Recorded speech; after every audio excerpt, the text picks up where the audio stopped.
Hello दोस्तों, आज मैं आपको एक मजेदार कहानी सुनाने वाली हूँ जिसका नाम है राक्षस उंगलीमाल और महात्मा बुद्ध। बहुत समय पहले की बात है। एक छोटी सी गांव थी जिसका नाम सोलापुर था। उस गांव के लोग बहुत अच्छे थे, लेकिन हर समय लोगों के मन में डर की लहर दौड़ते रहते थे। शाम को सूरज ढलने से पहले ही सभी लोग अपने अपने घर आ जाते थे। सूरज ढलते ही पूरे गांव में सन्नाटा छा जाता था और सुबह होने से पहले कोई अपने घर से बाहर नहीं निकलते थे। एक दिन उस गांव में दो मुसाफिर घूमते घूमते आते हैं। वाह, कितना सुंदर गांव है। चारों तरफ हरियाली ही हरियाली है। हाँ देखो ना, कितना खुशबूदार वृक्ष है। चलो गांव में रात बिताने के लिए किसी से जगह पूछते हैं। फिर वह दोनों एक वृद्ध आदमी से मिलते हैं। बाबा, क्या आप हमारी मदद कर सकते हैं? हाँ बोलो बेटा, क्या हुआ? बाबा, हम मुसाफिर हैं, आज रात यही रुकना चाहते हैं। क्या आप रात बिताने के लिए यहाँ कोई जगह बता सकते हैं? बेटा, पास में मेरा घर है, तुम दोनों वहाँ ठहर सकते हो। हमारे गांव में मेहमान भगवान समान होते हैं। यह बोलकर वह वृद्ध आदमी दोनों मुसाफिरों को अपने घर ले जाते हैं और उसका अच्छे से खातिरदारी करता है। फिर दोनों मुसाफिर गांव घूमने निकल जाते हैं। देखते ही देखते शाम हो जाती है और सभी लोग अपने अपने घर की तरफ भागने लगते हैं। दोनों मुसाफिर लोगों को भागते हुए देखकर असमंजस में पड़ जाते हैं। अरे ये सब क्या हो रहा है? इतना जल्दीबाजी में अचानक सब लोग अपने अपने घर की तरफ क्यों भाग रहा है? पता नहीं, चलो किसी को रोक कर पूछते हैं। अचानक इन सबको क्या हो गया? वह दोनों रास्ते में लोगों को रोकना चाहते हैं, लेकिन कोई नहीं रुकता है। फिर वह दोनों मुसाफिर वापस उस वृद्ध आदमी के घर आते हैं। वृद्ध आदमी दोनों मुसाफिर को देखते ही बोला, अच्छा हुआ बेटा, तुम घर आ गया। हमें तुम्हारा ही चिंता लगा हुआ था। क्यों बाबा, ऐसा क्या हो गया था? बाहर भी अचानक भागम भाग शुरू हो गया था। बेटा, ये सब उंगली माल के वजह से हो रहा है।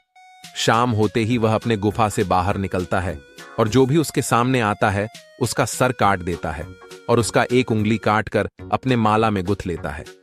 उसका यह मानना है कि 1000 लोगों को मारकर उसका उंगली का माला बनाकर पहनने से वह अमर हो जाएगा। लेकिन बेटा, वह अभी भरम में जी रहा है। ना तो ऐसा कभी हुआ है, ना ही ऐसा कभी होगा। भला उसे कौन समझाएगा? उसी के डर से शाम होते ही सभी लोग अपने अपने घर में आ जाते हैं ताकि वह उंगली माल के शिकार न बने। वृद्ध आदमी के बात सुनकर दोनों मुसाफिर बहुत डर जाते हैं। ये हम कहाँ फंस गए? उंगली माल के डर से दोनों मुसाफिर रात भर सो नहीं पाते हैं और सुबह होने तक बैठे रहते हैं। और सुबह होते ही दोनों मुसाफिर गांव छोड़कर भाग जाते हैं। इसी तरह लोग सुबह काम पर जाते और शाम सूरज ढलने से पहले घर वापस आ जाते। ऐसे ही दिन बीतते गए, लेकिन उंगली माल के आतंक और खौफ गांव में जरा सा भी कम नहीं हुआ। अगले दिन उस गांव में सभी गांव वाले बैठ कर के दुख जता रहे थे। उसी वक्त महात्मा बुद्ध आए और सभी को भय में देखकर सब कुछ समझ जाते हैं। उधर उंगली माल 999 लोगों को मार चुके थे। उसका उंगली का माला पूरा होने में बस एक उंगली बाकी था। फिर महात्मा बुद्ध उंगली माल के सामने जाने की फैसला किया, लेकिन गांव वाले उसे उंगली माल के पास जाने के लिए नहीं दे रहा था। उसे डर था कि कहीं वह उंगली माल महात्मा बुद्ध को भी ना मार दे। फिर महात्मा बुद्ध बोला, तुम सब चिंता मत करो, मुझे कुछ नहीं होगा। बोलकर महात्मा बुद्ध उंगली माल के गुफा की तरफ चल दिया और महात्मा बुद्ध उंगली माल को बिना देखे हुए आगे बढ़ने लगा। सन्यासी कहाँ भाग रहा है? ठहर जा, आज तेरा उंगली से मेरा माला पूरा हो जाएगा। तू भाग कहाँ रहा है? बोलकर उंगली माल महात्मा बुद्ध के पीछे दौड़ने लगा। अचानक उंगली माल की आंखों पर एक चमकदार रोशनी पड़ी और वह वहीं रुक गया। फिर महात्मा बुद्ध बोले, मैं तो रुक गया उंगली माल, अब तू भी रुक जा। कितना लोगों की जान लेगा मूर्ख।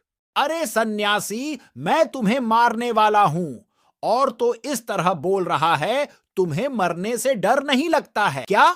अगर तुम्हें मुझे मारने का ही इच्छा है तो तू मुझे मार देना, परंतु मेरा एक शर्त है। कैसा शर्त है, बोलो। तुम उस पेड़ से 2 पत्ता तोड़ कर लाओ। फिर उंगली माल बोला, इतनी छोटी सी शर्त? ये लो पैर का पत्ता, इसका अब क्या करना है? अब इस पत्ता को वापस पैर से जोड़ दो। फिर उंगली माल गुस्सा में बोला, अरे सन्यासी, तू पागल हो गया है क्या? टूटा हुआ पत्ता कभी जुड़ता है? मैं तुम्हें यही तो समझा रहा हूं, जो मनुष्य किसी भी चीज को जोड़ नहीं सकता है, उसे काटने का अधिकार नहीं है। तुमने तो न जाने कितने लोगों का सर काट दिया, यह कभी तुमने सोचा है?